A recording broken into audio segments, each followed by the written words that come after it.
नमस्कार साथियों, career point DLN के यूट्यूब चैनल पे मैं सुधीर मौर्य आप सभी का स्वागत करता हूं। साथियों, आज की जो वीडियो है वो यूपी बीएड स्पेशल पॉलिटी से संबंधित टॉपिक है, जिसमें हम लोग पॉलिटी से संबंधित 50 महत्वपूर्ण प्रश्नों को हल करेंगे, जो कि निश्चित तौर पे आपको होने वाले एग्ज़ाम में यहाँ से कई सारे क्वेश्चन आपको डायरेक्ट मिल सकते हैं।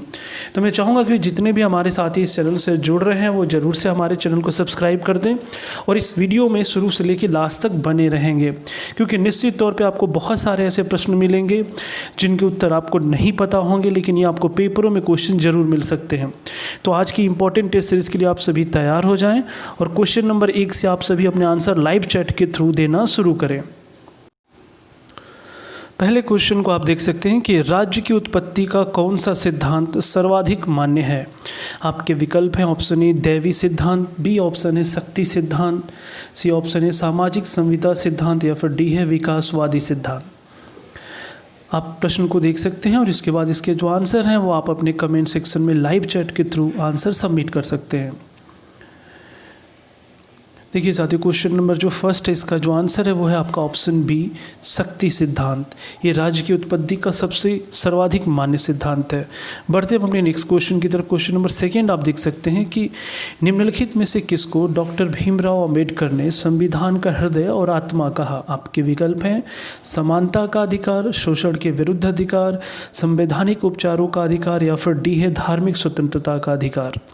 आप देखेंगे ये क्वेश्चन बार बार एग्जामों में ट्रेंड करता है, तो इसे आप निश्चित तौर पे याद भी रखेंगे और इसका सही आंसर करेंगे। क्वेश्चन नंबर जो 2 है साथियों, इसका जो आंसर है वो है आपका ऑप्शन सी संवैधानिक उपचारों का अधिकार, जिसे आप देखेंगे आर्टिकल 32 भी कहा गया है। बढ़ते हम अपने नेक्स्ट क्वेश्चन की तरफ। क्वेश्चन नंबर 3 आप देख सकते हैं कि फेवियन समाज किसकी संस्था थी। आपके विकल्प हैं बुद्धिजीवियों की, किसानों की, जमींदारों की या फिर श्रमिकों की। आप देखें कि यूपी बीएड में ख़ास तौर से जो पॉलिटिकल साइंस यानी राजनीतिक विज्ञान, यहाँ से सिद्धांत भी बहुत सारे पूछे जाते हैं। तो क्वेश्चन नंबर जो 3 है साथियों, इसका जो अगर आप आंसर देखेंगे तो ये है ऑप्शन बी किसानों की। फेवियन समाज जो है किसानों की संस्था मानी जाती है। बढ़ते हम अपने नेक्स्ट क्वेश्चन की तरफ। क्वेश्चन नंबर 4 देख सकते हैं आप, कौन से संवैधानिक संशोधन के अंतर्गत भारत ने पंचायती राज को संवैधानिक आधार प्रदान किया गया। आपके विकल्प हैं 42वां संविधान संशोधन, 52वां, 67वां संविधान संशोधन या फिर 73वां संविधान संशोधन। ये बिल्कुल पेड क्वेश्चन है जो कि आप देखते होंगे बार बार परीक्षाओं में पूछे जाते हैं। देखिए साथियों, क्वेश्चन नंबर जो 4 है इसका जो आंसर है वो है आपका ऑप्शन डी 73 कॉन्स्टिट्यूशनल अमेंडमेंट यानी 73वां संविधान संशोधन, और इसके तहत पंचायती राज को संवैधानिक आधार प्रदान किया गया। बढ़ते हम अपने नेक्स्ट क्वेश्चन की तरफ। क्वेश्चन नंबर 5 आप देख सकते हैं कि नाजीवाद किससे संबंधित है। आपके विकल्प हैं मार्क्स, बी ऑप्शन है लेनिन, सी ऑप्शन है माओ या फिर डी ऑप्शन है हिटलर।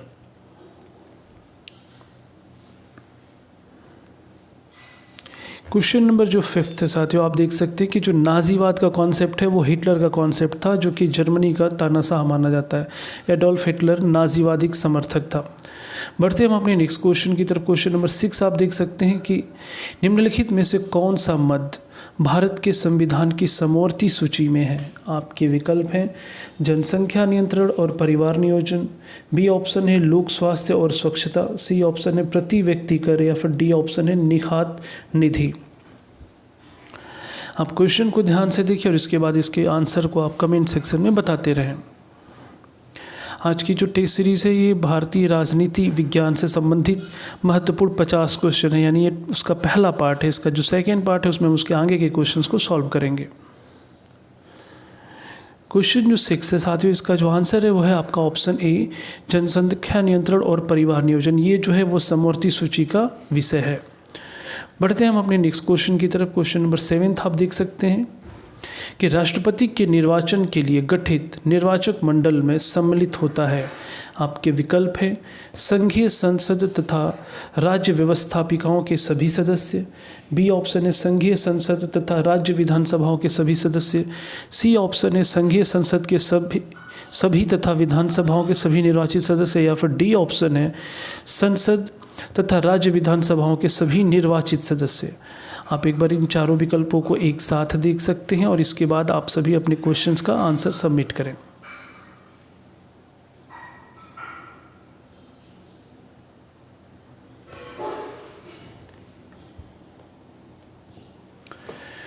क्वेश्चन नंबर जो 7th साथियों, इसका जो आंसर है वो है आपका ऑप्शन डी, संसद तथा राज्य विधानसभाओं के सभी निर्वाचित सदस्य। बढ़ते हैं हम अपने नेक्स्ट क्वेश्चन की तरफ। क्वेश्चन नंबर जो 8 है वो देख सकते हैं आप, राज्यपाल की दोहरी भूमिका में आप क्या समझते हैं। आपको बताना है कि राज्यपाल की दोहरी की भूमिका से आप क्या समझते हैं। आपके विकल्प हैं, पहला ऑप्शन है वास्तविक एवं संवैधानिक व्यवस्थापक, बी ऑप्शन है राज्य का प्रमुख और विशेष परिस्थितियों में राज्य सरकार का भी प्रमुख, सी ऑप्शन है राज्य व केंद्र व्यवस्थापिका दोनों से संबंधित, या फिर डी ऑप्शन है संवैधानिक शासक और केंद्र सरकार का एजेंट। आप इन चारों विकल्पों को एक बार देख सकते हैं और इसके बाद राज्यपाल के बारे में आप बता सकते हैं।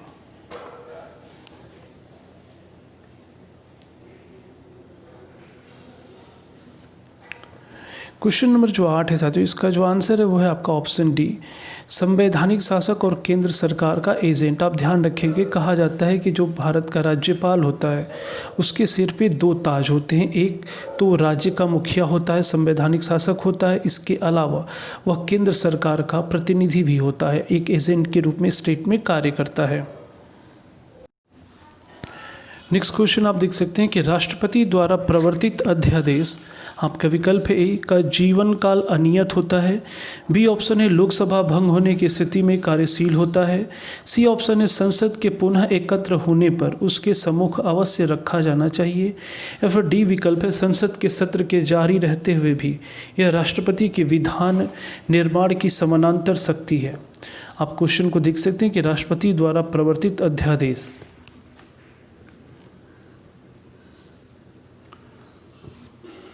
आप देखेंगे कि राष्ट्रपति की शक्तियों में उसे एक अध्यादेश जारी करने की शक्ति भी है। और क्वेश्चन नंबर जो 9th है, इसका जो आंसर होगा वो होगा ऑप्शन डी, संसद के सत्र के जारी रहते हुए भी यह राष्ट्रपति के विधान निर्माण की समानांतर शक्ति है। बढ़ते हम अपने नेक्स्ट क्वेश्चन की तरफ। क्वेश्चन नंबर 10 देख सकते हैं आप कि भारतीय संविधान के अनुच्छेद 352 के अनुसार राष्ट्रीय आपात की घोषणा निम्नलिखित में से किन परिस्थितियों में की जा सकती है। आपके विकल्प हैं संवैधानिक मशीनरी की विफलता, बी ऑप्शन है बाह्य आक्रमण, सी ऑप्शन है आंतरिक अशांति, या फिर डी ऑप्शन है युद्ध, बाह्य आक्रमण अथवा सशस्त्र विद्रोह। आपको आर्टिकल 352 जो कि राष्ट्रीय आपात है उसके बारे में परिस्थितियों को बताना है।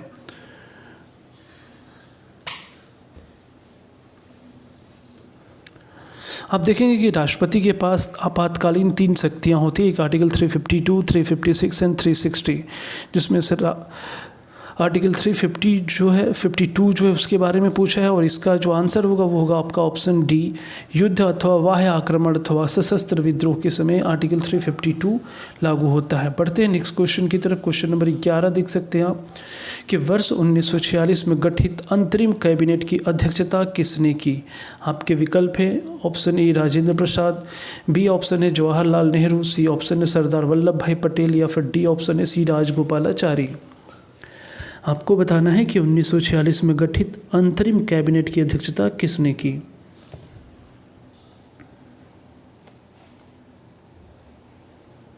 क्वेश्चन नंबर जो 11 है साथियों, इसका जो आंसर है वो है आपका ऑप्शन बी, जवाहरलाल नेहरू। क्योंकि अंतरिम कैबिनेट की अध्यक्षता पूछा है तो इसका जो आंसर होगा वो होगा ऑप्शन बी, जवाहरलाल नेहरू के द्वारा। बढ़ते हम अपने नेक्स्ट क्वेश्चन की तरफ। क्वेश्चन नंबर 12 देख सकते हैं आप कि भारतीय संविधान वकीलों का स्वर्ग है, यह कथन किसका है। आप देखेंगे बीएड के एंट्रेंस एग्जाम में कथन से संबंधित बहुत सारे प्रश्न पूछे जाते हैं। इसके जो विकल्प है ए doctor Ram Manohar Lohia, B option है जवाहरलाल नेहरू, सी ऑप्शन है BN राव, या फिर डी ऑप्शन है सर आइवर जेनिंग्स। आपको बताना है कि भारतीय संविधान वकीलों का स्वर्ग है, यह कथन किसका है।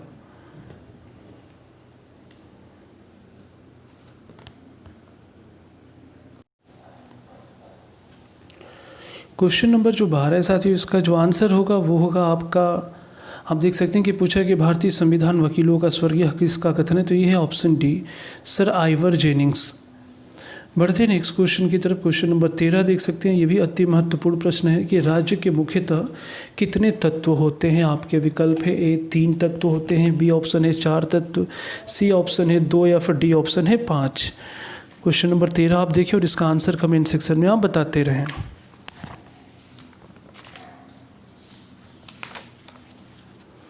देख सकते हैं आप क्वेश्चन नंबर जो 13 है साथियों, इसका जो आंसर है वो है आपका ऑप्शन बी। कहा जाता है कि राज्य के जो मुख्य तत्व होते हैं उनकी संख्या कितनी है, 4। बढ़ते हम अपने नेक्स्ट क्वेश्चन की तरफ। क्वेश्चन नंबर 14 देख सकते हैं आपके अविश्वास प्रस्ताव का अर्थ है। आपके विकल्प हैं संसद में अविश्वास, देश के प्रति अविश्वास, मंत्रिपरिषद में अविश्वास, या फिर डी ऑप्शन है प्रधानमंत्री में अविश्वास। आपको बताना है कि अविश्वास प्रस्ताव का क्या अर्थ है। देखिए, अविश्वास प्रस्ताव जो है वो मंत्रिपरिषद के खिलाफ आता है। इसका जो आंसर होगा वो होगा ऑप्शन आपका सी। क्वेश्चन नंबर 14 का जो ऑप्शन है वो सी, मंत्रिपरिषद में अविश्वास। ये किसी के भी प्रति लाया जा सकता है, किसी भी मंत्री के खिलाफ अविश्वास प्रस्ताव। आप देखिए क्वेश्चन नंबर 15, भारतीय संसद की समितियों में सबसे महत्वपूर्ण है अधीनस्थ विधायन समिति, लोक लेखा समिति, प्राक्कलन समिति, या फिर सार्वजनिक उद्योग की समिति।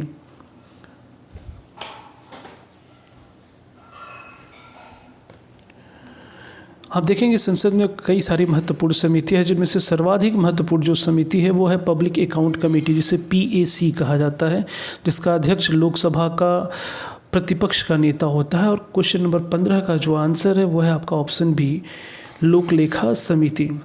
बढ़ते हम अपने नेक्स्ट क्वेश्चन की तरफ। क्वेश्चन नंबर 16 आप देख सकते हैं कि संसद के दोनों सदनों के संयुक्त अधिवेशन की अध्यक्षता कौन करता है। आपके विकल्प है option A speaker, B option है प्रधानमंत्री, सी है राष्ट्रपति, या फिर डी ऑप्शन है उपराष्ट्रपति। आपको बताना है कि संसद का जो ज्वाइंट सेशन होता है उसकी अध्यक्षता कौन करता है।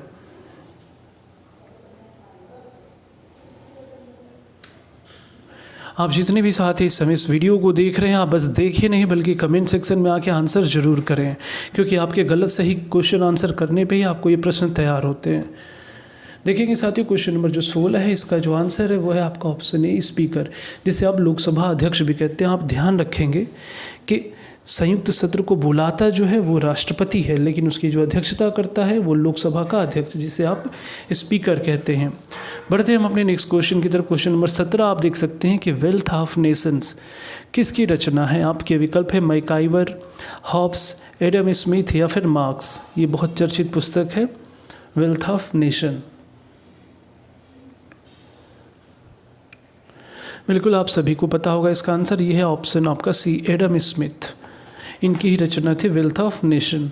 बढ़ते नेक्स्ट क्वेश्चन की तरफ। सामान्य इच्छा, जिसे जनरल विल कहा जाता है, के सिद्धांत को किसने प्रस्तुत किया था। आपके विकल्प हैं दिदेरो ने, वॉल्टेयर ने, मॉन्टेस्क्यू ने, या फिर रूसो ने। आप देख सकते हैं कि ये जो बीएड एंट्रेंस एग्ज़ाम होते हैं इसमें फिलॉसफी यानी दर्शन शास्त्र से संबंधित भी कई सारे प्रश्न पूछे जाते हैं, जिनको आप राजनीतिक विज्ञान में शामिल मान सकते हैं। क्वेश्चन नंबर जो 18 है साथियों, ये जो स्टेटमेंट है प्रसिद्ध दार्शनिक रूसो का ये स्टेटमेंट है, जिन्होंने सामान्य इच्छा के सिद्धांत को प्रस्तुत किया था। बढ़ते हैं हम नेक्स्ट क्वेश्चन की तरफ। क्वेश्चन नंबर 19 आप देख सकते हैं, भारतीय संविधान की पांडुलेखन कमेटी का चेयरमैन कौन था। आपके विकल्प है doctor BR Ambedkar, doctor Rajendra Prasad, BN Rao, या फिर जवाहरलाल नेहरू। आपको बताना है कि भारतीय संविधान की पांडुलेखन कमेटी का चेयरमैन कौन था।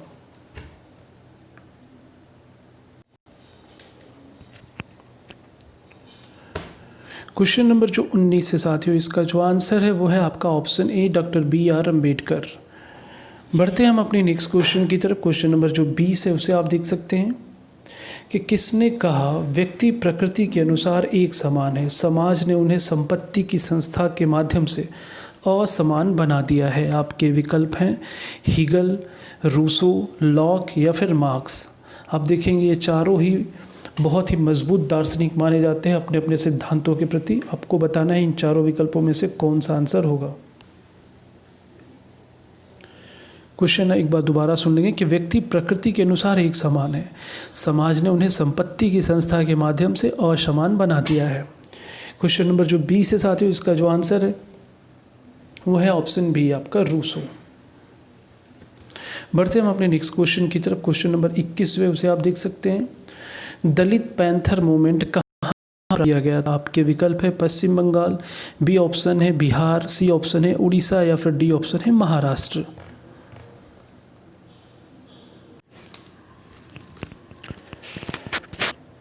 आज की जो टेस्ट सीरीज है, ये जो राजनीतिक विज्ञान से आपको मैं अभी भी बता रहा हूँ बार बार कि क्वेश्चन 50 क्वेश्चन की टेस्ट सीरीज है, जिसमें आप लास्ट तक जरूर बने रहें। देखिए क्वेश्चन नंबर जो 21 है, इसका जो आंसर है वो है आपका ऑप्शन डी, महाराष्ट्र। बढ़ते हम अपने नेक्स्ट क्वेश्चन की तरफ। क्वेश्चन नंबर जो 22 है, उसे आप देख सकते हैं आप कि भारत में आकस्मिकता निधि किसके अधिकार में रखी गई है। आपके ऑप्शन है प्रधानमंत्री, राष्ट्रपति, वित्त मंत्री या फिर डी ऑप्शन है गृह मंत्री। आपको बताना है कि जो इमरजेंसी फंड है वो किसके अधिकार में रखी गई है।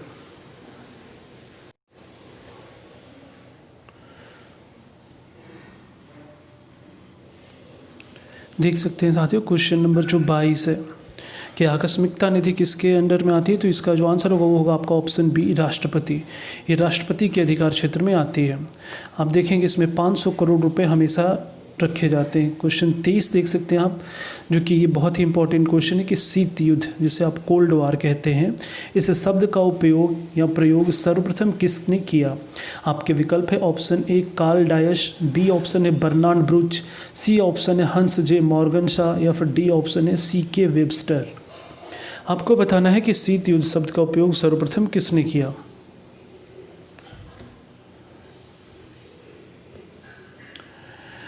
क्वेश्चन नंबर जो 23 है, इसका जो आंसर है वो है आपका ऑप्शन बी, बर्नार्ड ब्रूच। इन्होंने शीत युद्ध शब्द का सर्वप्रथम प्रयोग किया था। शीत युद्ध को स्नायु युद्ध भी कहा जाता है, या ये कहा जा सकता है कि मानसिक स्तर पे जो युद्ध किए जाते हैं जिसमें परमाणु अस्त्रों का प्रयोग नहीं होता, उसे हम शीत युद्ध कहते हैं।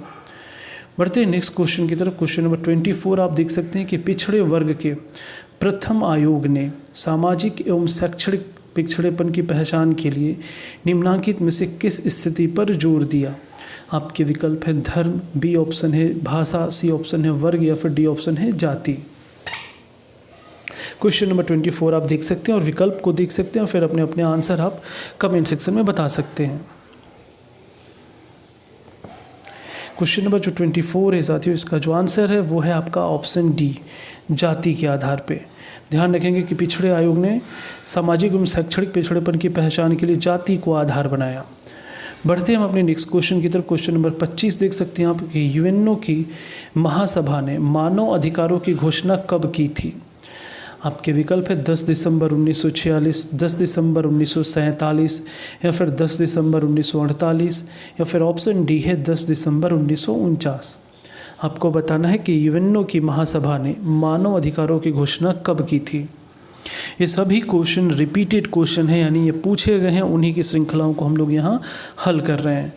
देखिए साथियों क्वेश्चन नंबर जो 25 है, इसका जो आंसर है वह है आपका ऑप्शन सी, 10 दिसंबर 1948।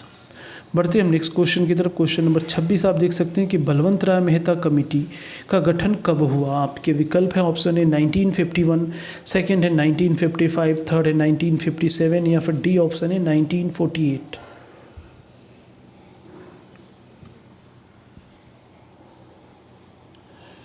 क्वेश्चन नंबर जो 26 है साथियों, इसका जो आंसर है वो है आपका ऑप्शन सी, 1957। ये बलवंत राय मेहता कमेटी के बारे में आपसे पूछा गया है। नेक्स्ट क्वेश्चन है कि आंध्र प्रदेश एक भाषाई राज्य के रूप में गठित किया गया, कब किया गया। आपके विकल्प है 1950, 1953, 1956 या फिर 1961। ये क्वेश्चन भी आप देखेंगे बार बार परीक्षाओं में रिपीट किया गया है, तो अतः आपको ये याद होना चाहिए। 27 नंबर क्वेश्चन का जो आंसर है कि आंध्र प्रदेश का भाषाई राज्य जो है, ये ऑप्शन है आपका भी, 1953।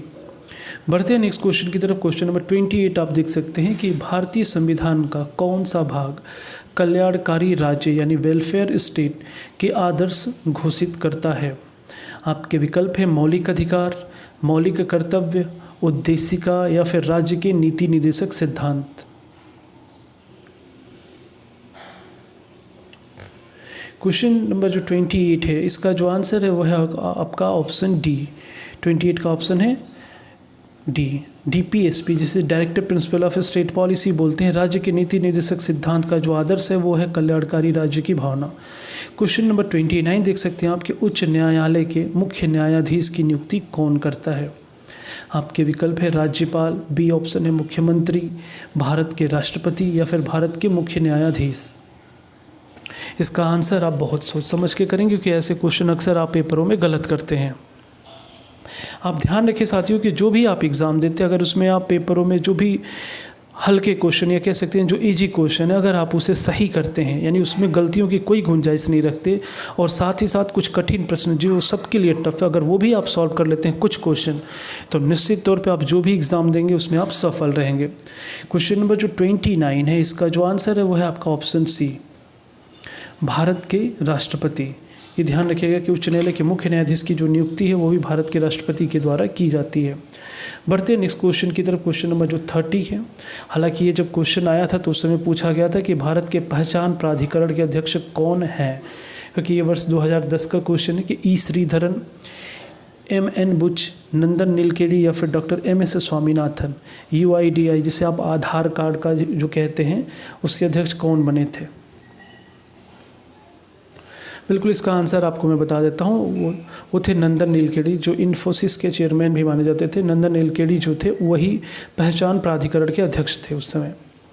बढ़ते हम अपने नेक्स्ट क्वेश्चन की तरफ। क्वेश्चन नंबर 31 आप देख सकते हैं कि राज्य के राज्यपाल को कौन शपथ दिलाता है।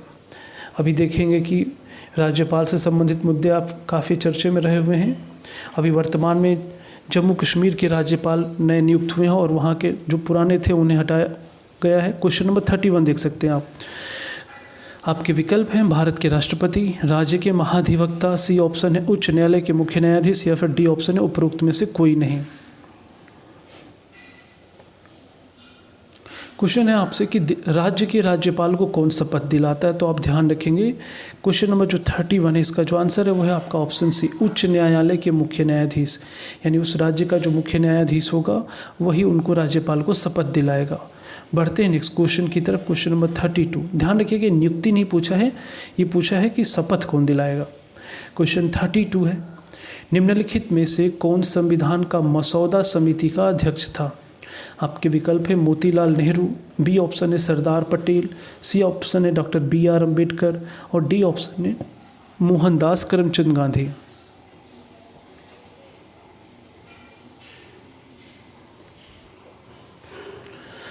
आप देख सकते हैं जो संविधान का मसौदा समिति था उसको जो तैयार किया था डॉक्टर BR अम्बेडकर ने, ये उसके अध्यक्ष थे। यानी 32 क्वेश्चन का आंसर है ऑप्शन सी। नेक्स्ट क्वेश्चन की तरफ बढ़ते। क्वेश्चन नंबर जो 33 है कि निम्नलिखित में से कौन व्यक्तिगत स्वतंत्रता की संरक्षा करता है। आपके विकल्प हैं अधिकार परीक्षा, परमादेश, बंदी प्रत्यक्षीकरण, या फिर उत्प्रेषण। आप देख सकते हैं क्वेश्चन जो 33 आपसे पूछा है कि कौन सा वो रीट है जिसमें व्यक्तिगत स्वतंत्रता की संरक्षा है। क्वेश्चन नंबर जो 33 है साथियों, इसका जो आंसर है वो है ऑप्शन सी, बंदी प्रत्यक्षीकरण। आप ध्यान रखेंगे जिसमें बंदी को प्रत्यक्ष किया जाता है, ये व्यक्तिगत स्वतंत्रता से संबंधित है। आप देख सकते हैं क्वेश्चन नंबर 34 देख सकते हैं आप कि संविधान की उद्देशिका घोषित करती है कि भारत एक समाजवादी लोकतंत्रात्मक गणराज्य है। बी ऑप्शन है एक संपूर्ण प्रभुत्व संपन्न लोक संरचनात्मक गणराज्य है। सी ऑप्शन है एक संपूर्ण प्रभुत्व संपन्न समाजवादी पंथ निरपेक्ष लोकतंत्रात्मक गणराज्य है, या फिर डी ऑप्शन है उपरोक्त में से कोई नहीं।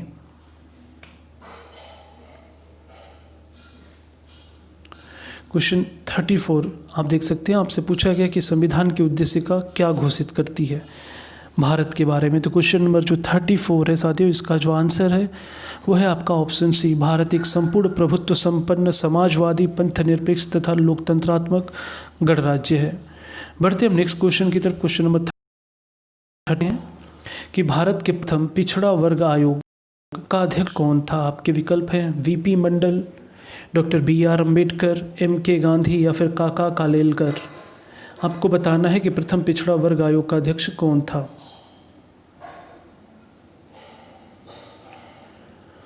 बिल्कुल साथियों, क्वेश्चन नंबर जो 35 है कि प्रथम पिछड़ा आयोग के अध्यक्ष जो थे वो थे काका कालेलकर। ये याद रखेंगे आप, इसका आंसर है ऑप्शन डी। बढ़ते हम अपने नेक्स्ट क्वेश्चन की तरफ। क्वेश्चन नंबर 36 देख सकते हैं आप कि यह स्वीकार किया जाता है कि कोई भी प्रजातंत्र विकेंद्रीकरण के बिना सफल नहीं हो सकता। यह किसका कथन है। आपके विकल्प हैं बी मेहता, बी ऑप्शन है BR चौहान, सी ऑप्शन है बैजनाथ सिंह, या फिर डी ऑप्शन H ऑरेंस्टन। यहाँ पे डिसेंट्रलाइजेशन ऑफ डेमोक्रेसी के बारे में कहा गया है, तो आपको ये बताना है। देखिए ये जो कथन है, क्वेश्चन नंबर जो 36 में जो कथन दिया गया है, इसका जो आंसर है वो है आपका ऑप्शन ए बी मेहता। यहाँ पे बलवंत राय मेहता से ही तात्पर्य, उन्होंने ही इस बात को कहा हुआ था। बढ़ते हैं नेक्स्ट क्वेश्चन की तरफ, क्वेश्चन नंबर 37 कि संविधान सभा के सभापति कौन थे। संविधान सभा के सभापति कौन थे? आपके विकल्प है बी आर अम्बेडकर, राजेंद्र प्रसाद, सी राजगोपालाचारी या फिर डी ऑप्शन है गोपाल स्वामी आयंगर। आप देख सकते हैं साथियों कि संविधान सभा के सभापति से बारे में जो पूछा गया, तो इसका जो आंसर होगा वो होगा आपका option B Rajendra Prasad. Next question की तरफ बढ़ते, क्वेश्चन नंबर 38 आप देख सकते हैं कि भारत के उपराष्ट्रपति का चुनाव होता है केंद्रीय मंत्रिमंडल द्वारा, लोकसभा द्वारा, राज्य संसद सभा द्वारा या फिर डी ऑप्शन है पार्लियामेंट के दोनों सदनों द्वारा। आप इसे बड़े ध्यान से समझेंगे और इस क्वेश्चन का आंसर करेंगे।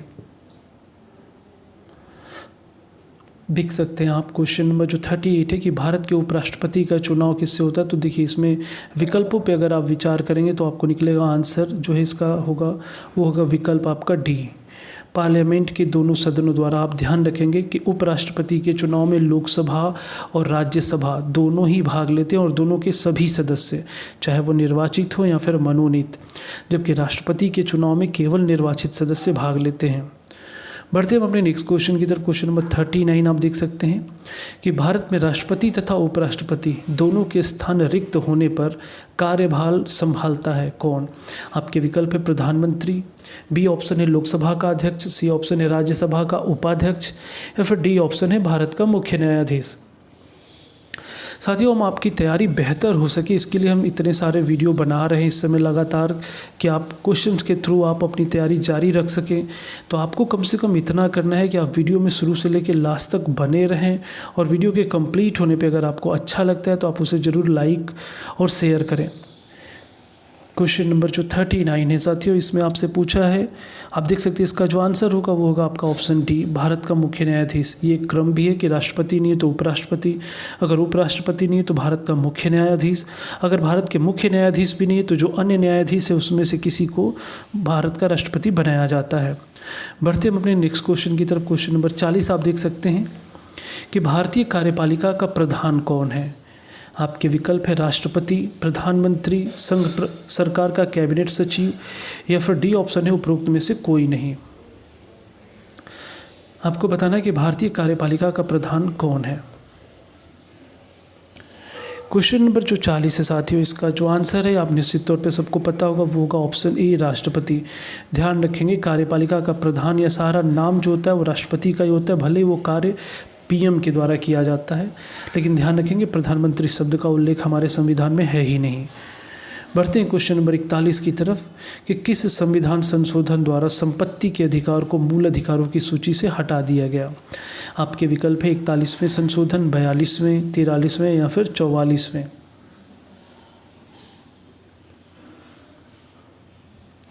ये क्वेश्चन आप देखेंगे बार बार रिपीट होते हैं और लोग ऑप्शन बी और डी में अक्सर कंफ्यूज करते हैं। आप सभी देखता हूँ कौन सा आंसर आप लोग बताते हैं कि मूल अधिकार की सूची से हटा दिया गया संपत्ति के अधिकार को। ध्यान रखें कि क्वेश्चन नंबर जो 41 है साथियों, इसका जो आंसर है वो है ऑप्शन डी 44 कॉन्स्टिट्यूशनल अमेंडमेंट। 44वें संशोधन से इसे हटा दिया गया और मूल अधिकारों में संपत्ति का अधिकार मूल अधिकार न होकर बल्कि एक विधिक अधिकार है और इसे आर्टिकल 300A में रखा गया है।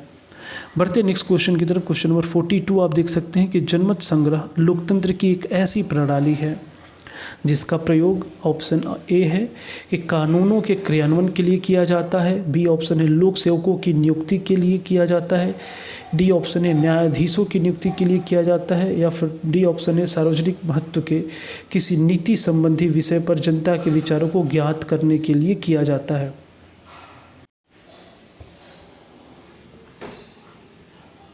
क्वेश्चन नंबर जो 42 है साथियों कि आपसे पूछा कि जनमत संग्रह लोकतंत्र की एक ऐसी प्रणाली है, इसका उपयोग जो है आप देखेंगे ये होगा ऑप्शन डी सार्वजनिक महत्व के किसी नीति संबंधी विषय पर जनता के विचारों को ज्ञात करने के लिए किया जाता है। तो इस क्वेश्चन का जो आंसर होगा वो होगा आपका ऑप्शन डी बढ़ते हम अपने नेक्स्ट क्वेश्चन की तरफ। क्वेश्चन नंबर 43 आप देख सकते हैं कि किसने कहा प्रजातंत्र सरकार का सबसे खराब रूप है। आपके विकल्प है प्लेटो, अरस्तु, मॉन्टेस्क्यू या फिर रूसो। यहाँ जो रूसी लिखा है ये रूसो है विकल्प।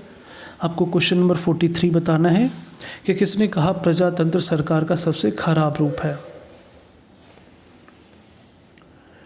क्वेश्चन नंबर जो 43 है साथियों, इसका जो आंसर है वो है आपका ऑप्शन बी अरस्तु। जो एरिस्टोटल या अरस्तु थे उन्होंने कहा था कि प्रजातंत्र सरकार का सबसे खराब रूप है। बढ़ते हैं नेक्स्ट क्वेश्चन की तरफ। क्वेश्चन नंबर 44 आप देख सकते हैं कि अमेरिकन राष्ट्रपति चुना जाता है किसके द्वारा, पीपल, द कांग्रेस या सीनेट या फिर इलेक्टोरल कॉलेज। यहाँ आप ध्यान रखेंगे क्वेश्चन नंबर जो 44 है कि अमेरिकन राष्ट्रपति का जो चुनाव होता है, तो आप ध्यान रखें बस द कांग्रेस या सीनेट नहीं कह सकते उसे आप। इसका जो आंसर होगा वो होगा आपका ऑप्शन डी, इलेक्टोरल कॉलेज।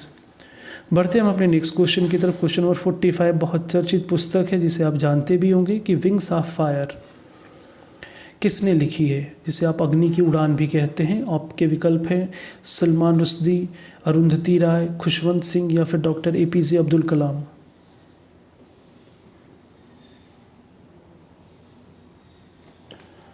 बिल्कुल देख सकते हैं इस क्वेश्चन का जो आंसर है वो है option B, doctor APJ Abdul Kalam की बहुचर्चित पुस्तक है। क्वेश्चन नंबर 46 आप देख सकते हैं निम्न में से किस आयोग ने योजना आयोग का स्थान लिया है। आपके विकल्प है नीति आयोग, निर्वाचन आयोग, ई शासन आयोग या फिर वित्त आयोग। क्वेश्चन नंबर जो 46 है साथियों, इसका जो आंसर है वो है आपका ऑप्शन ए, नीति आयोग। नीति आयोग जो है अब योजना आयोग के स्थान पे आ गया है।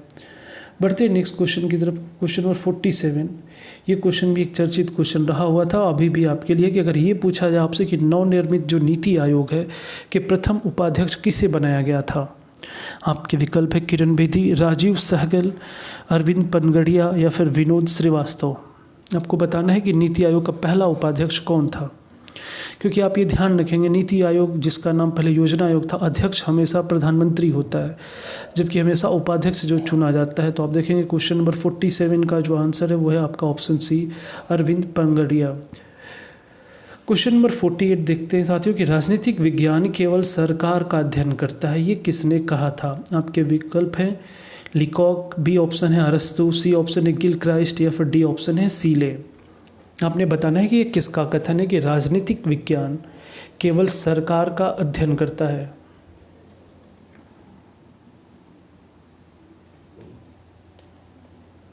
इसे आप नोट कर लेंगे। क्वेश्चन नंबर 48 जो है इसका जो आंसर है वो है आपका ऑप्शन ए, लिकॉक। ये इनका कथन है। आज की टेस्ट सीरीज का जो सेकेंड लास्ट क्वेश्चन है कि राजनीति विज्ञान का जनक किसे माना जाता है। आपके विकल्प है अरस्तु, प्लेटो, चाणक्य या फिर डी ऑप्शन है मैकियावेली।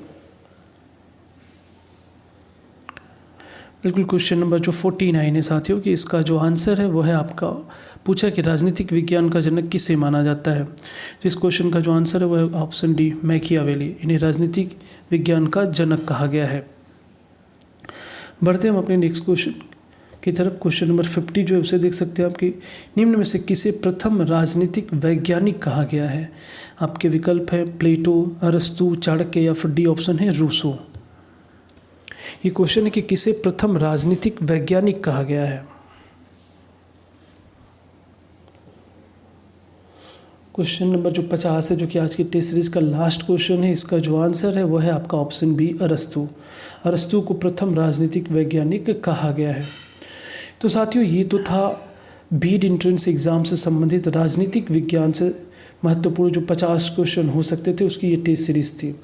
उम्मीद है कि आपको ये टेस्ट सीरीज निश्चित रूप से पसंद आया होगा। बहुत सारे क्वेश्चन ऐसे होंगे जिनको आपने पहले शायद सुना भी ना हो, वो भी आपके तैयार हो गए होंगे। तो आप सभी को करना ये है कि बस इस वीडियो को 1 से 2 बार देख लें अभी, ऐसे आपको जो नए क्वेश्चन है वो भी आपके तैयार हो जाएंगे। और इसके साथ साथ आपको अगर हमारा ये वीडियो और हमारा ये प्रयास आपको पसंद आया हो तो आप ज़रूर इस वीडियो को लाइक करें और ज़्यादा से ज़्यादा शेयर करें, जिससे हमारे चैनल से अधिक लोग जुड़ सके। ठीक है साथियों, तो आज की वीडियो इतना ही रहने देते हैं। हम लोग नेक्स्ट वीडियो में इसके और आगे के जो क्वेश्चन हैं उनको सॉल्व करने का प्रयास करेंगे और वहाँ से आपके कुछ और बेहतर क्वेश्चन की तैयारियाँ हो पाएंगी। तो ठीक है साथियों, आप हमारे चैनल से हमेशा ऐसे ही बने रहें और आज बने रहने के लिए आपका बहुत बहुत धन्यवाद। Thank you. जय हिंद।